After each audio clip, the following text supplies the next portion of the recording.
my big thing is I've always been teaching it. That's my organization, Outreach for Animals. Our mission statement is to teach proper behavior around wildlife. That's it, Yeah. because it sure as heck ain't being taught on TV. Sure. No. So one of the situations with that is I teach not man versus nature, because a lot of these shows are actually called Man man versus versus nature. nature Yeah. or shark versus man, right? Yeah. And Absolutely. I go with man with nature, Yeah. man part of nature, Yeah. not an obnoxious outsider. And that's what your style is too. Yeah. Furthest from the Wild is a great title. I Thank don't you. know if anybody's ever told you that or not, but it's just it is the furthest you could go from the wild It to be in a house in Illinois. That's that chimp or the monkey you were talking about. That's the absolutely. farthest you can go away from the wild. You It. think about that. That's right on. I was wearing your T-shirt the other day, Oh, thanks. and I was doing a podcast for a smaller group of college kids, Yeah. and everybody goes, "What the hell is that?" I said, "Now that's why I'm wearing it, so I can tell you what it is, right?" That's So awesome. it's one of those things that it's a catchy thing, Yeah. but it's also so true. It It's is. right on the money that's the title for that, because it's right on the money. You can't get further than the wild than to being at a fair in Warren County, Ohio, Absolutely. and getting pictures taken. I do have to say one thing too, real quick about the Sure. fairs, and if kids and stuff out there getting their pictures taken, Oh yeah. fairs are going to start up again. Yeah, they are. Fairs are big in the Midwest, huge in the Midwest. Yeah. And they bring tiger cubs. They still bring the crap out and do that crazy stuff. Yep. Now, my little niece at the time, she comes out and she's a good-looking young lady. She comes out and they're having a tiger cub. This is years ago. Yeah. They had a tiger cub get your picture taken. So I'm looking at this. I'm going, man, this is disgusting. I'm going to get go back and get my video camera out of the car. I didn't have a cell phone at the time. Right. Right. So she goes over and gets in line. I'm going, what is she doing? I'm kind of mad at first. Well, why is she go? And she's going to get a picture taken. Yeah. As soon as she sits down, that place is packed with people, just circling around looking at the sport I tiger. bet. She picks it up and she goes, oh, this is so cute. And she reaches and grabs its paw and she squeezes it and she goes, well, where's its claws? She yells it real loud, where's the claws at? And the guy goes, we had to take the claws away to protect the people coming up here that are. No. She goes, no, he can't protect himself. No. He can't protect himself anymore. She knew exactly what it was. She was setting him Yeah. up perfectly. She's going, oh my gosh, he can't be put in with other tigers. He's defenseless. Yeah. And then she grabbed the teeth. She goes, his canines have been sanded down. Oh. It's not sharp. They're not sharp. What did you do to this tiger? And she gets up, this is disgusting. Anybody get their picture taken with this cat, you got to be out of your mind. If you really love tigers, don't get a picture taken. And she stomps off. She's only 14. That's She did amazing. more doing that Yeah. than all the organizations did in a year. That's what I tell people to do. Right. Because if you're going to want to stop these guys, you got to embarrass them.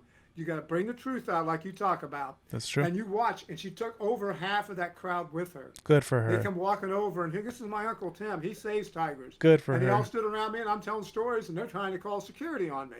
There's nothing to do. Right, I'm at a yeah. fair. I can say whatever I want to say. Absolutely. But that's what I love about the idea of having an open mind. Yeah. Just, Definitely. And be able to take that extra step, not just to embarrass them, but to show them what they truly are. Right. I like to call it when I was a police officer. I don't know if you ever had this happen to you, Alex, but if you're in a car, you got your sweetheart next to you, Yeah. you give a little kissy face, and the cop comes up and shines his mag light in. Well, that's what my niece just did on these clowns with the tiger, right? She just shined her mag light right on Right there, on 'em. right on that.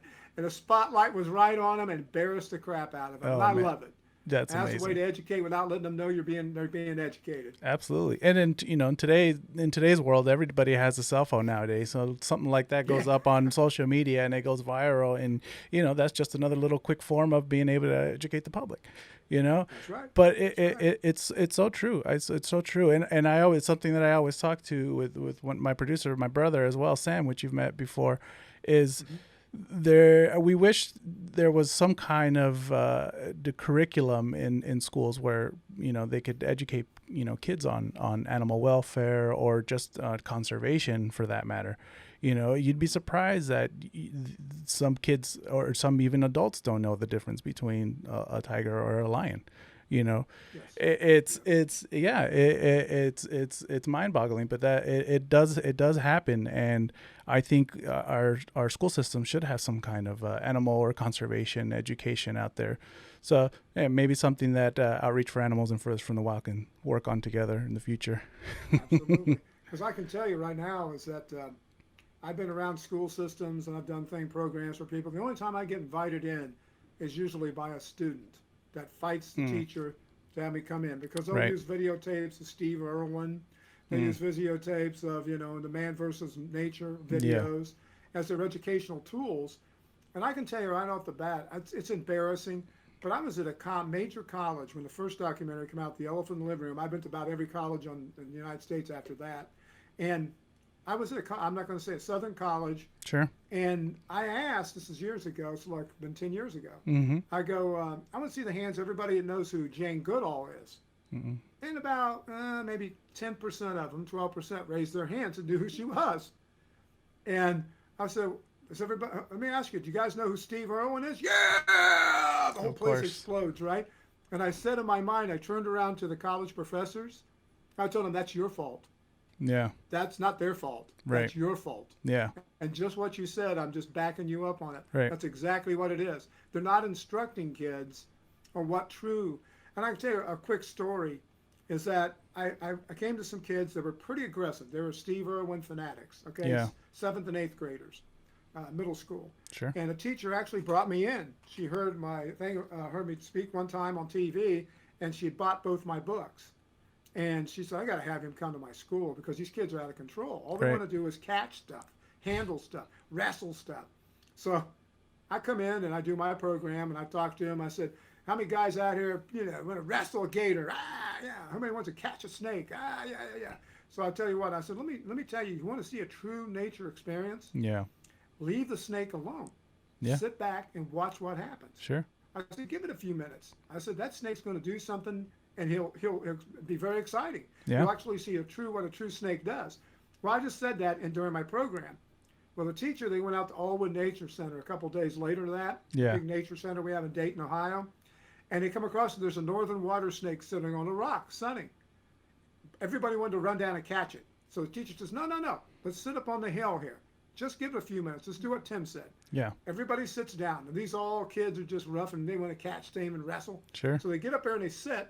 So she starts telling them about the trees and about nature and all this stuff. And while that happens, only a few minutes go by, the snake yawns. Well, when a snake yawns, that means it's getting ready to hunt. Yeah. All right? So it yawns, and one of the kids says, look, that snake has no idea they're there. They're part of nature. Yeah. They're not obnoxious outsiders. They're Sure. part of nature sitting there. The snake don't even know they exist. Right. He goes into the water, starts stalking a frog, bam, catches a frog, constricts it, swallows it right in front of the kids, and goes away, swims away. Amazing. You should have seen the messages I got from those kids. Yeah. They are going, for the rest of their lives, they're going to leave things alone. Yeah. Just to be able to be out there and be part of it instead of being, because I told them, I said, you pick a snake up, the average from all the herpetologists I've dealt with, you catch a snake in an area, in the wild, you pick it up, that snake will not come back.